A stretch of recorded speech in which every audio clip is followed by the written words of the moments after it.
नमस्ते, मेरा नाम मुकेश पासवान है। मैं कक्षा 7 का विद्यार्थी हूँ। मेरे विद्यालय का नाम यूपीएस घोषयार बलरामपुर है। आज मैं आप सभी को महावीर स्वामी जी का जीवनी और उनके बारे में कुछ बातें बताने जा रहा हूँ। दोस्तों, महावीर स्वामी जी का जन्म 599 ईसा पूर्व बिहार की कुंडा ग्राम में हुआ था। इनके जो पिता थे एक राजा थे। इनका पिता का नाम था सिद्धार्थ राव तथा इनके माता का नाम था त्रिशला देवी। ये जो बचपन से ही एक नम्र और सीधा साधा व्यक्ति थे। इनका जो राजकाज था उसमें इनका थोड़ा भी मन नहीं लगता था।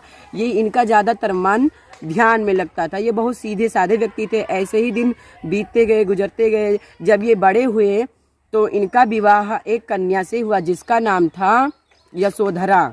यशोधरा से जब इनका विवाह हुआ तो कुछ समय बाद, इनके विवाह के कुछ समय बाद एक पुत्री ने इनके यानी घर में जन्म लिया। फिर जब ये ऐसे ही समय बीतता गया तो इनका मन नहीं लगता था, तो जिसके कारण ये एक दिन घर से निकल गए जंगल की ओर। ऐसे ही जंगल में कई दिनों तक भटके तो एक बार क्या हुआ, एक जंगल में बहुत भयानक सांप रहता था।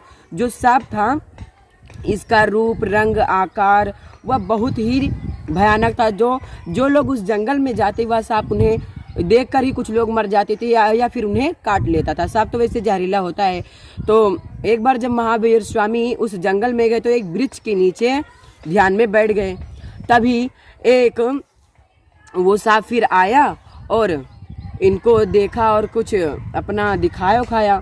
तो जब ये ध्यान में बैठे थे तो इन्होंने उस पर कुछ ध्यान नहीं दिया। फिर सांप ने जाकर इनके अंगूठे में काट लिया। फिर जब सांप इनके अंगूठे में काट लिया तो कुछ इन्हें असर ही नहीं पड़ रहा था। तो सांप तो सोचने लगा कि लोग तो मुझे देखकर वैसे ही मर जाते हैं, इनको मैंने काटा तो इनकी मृत्यु क्यों नहीं हो रही है। तो फिर क्या हुआ, फिर सांप ने जाकर इनके हाथ में काट लिया, यानी उंगली में काटा। तो उंगली में जब काटे तो खून के बजाय यहाँ क्या गिरने लगा, दूध।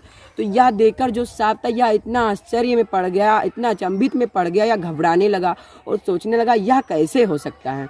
तो कुछ देरों बाद या जब ये सोच रहा था तो फिर महावीर स्वामी जी के चरणों पर यानी सिर झुकाकर बैठ गया और चुपचाप वहाँ से चला गया। तो दोस्तों, यहाँ पर हमारे महावीर स्वामी जी की बातें खत्म होती है। महावीर स्वामी जी का मृत्यु 527 ईसा पूर्व बिहार के सेवापुरी गांव में इनका निधन हो गया।